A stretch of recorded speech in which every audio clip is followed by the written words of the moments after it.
Updates in Nigeria vs Libya, AFCON 2025 clash sparks legal threats.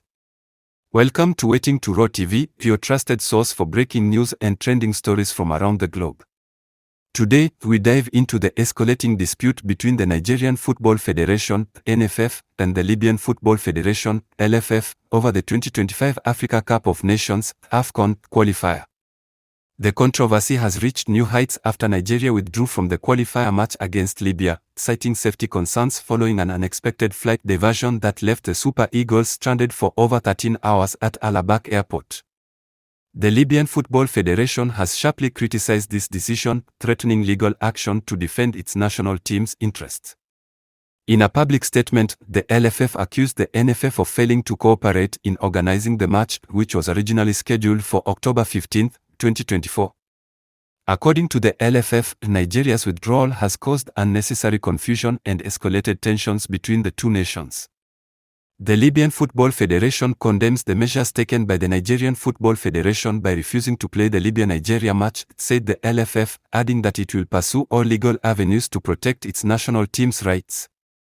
In addition to their grievances over the cancellation, the LFF claims that Libya's national team experienced severe hardships during their visit to Nigeria for the first leg match, far worse than what the Nigerian Super Eagles faced in Libya.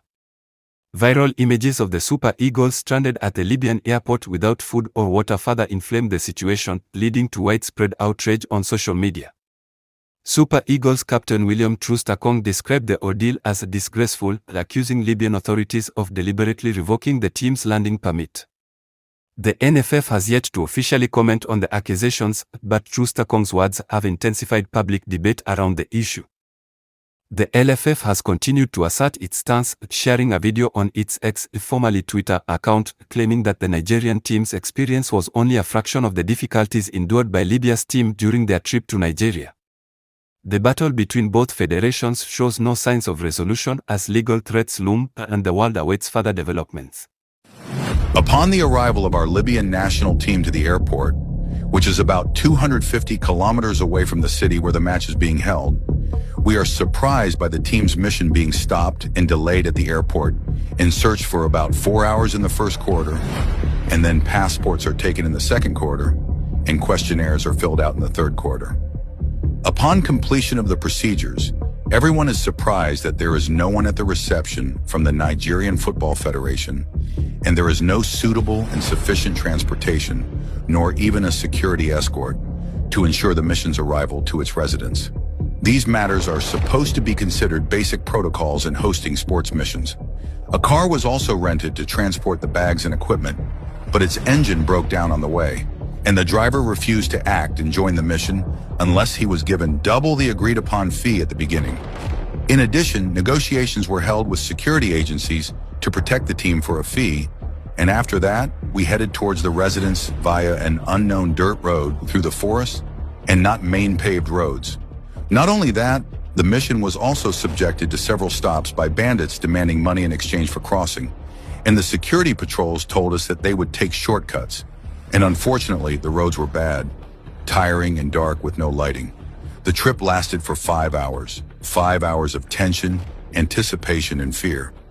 Despite these circumstances that the national team faced, the players and staff insisted on playing the match, fighting and playing with honor. This is just a little of a lot. To stay informed about this ongoing situation, don't forget to subscribe to Waiting to Raw TV for timely updates. In our next video, we will present the Nigerian Football Federation's response to these claims. But before you go, we leave you with 3 critical questions to consider.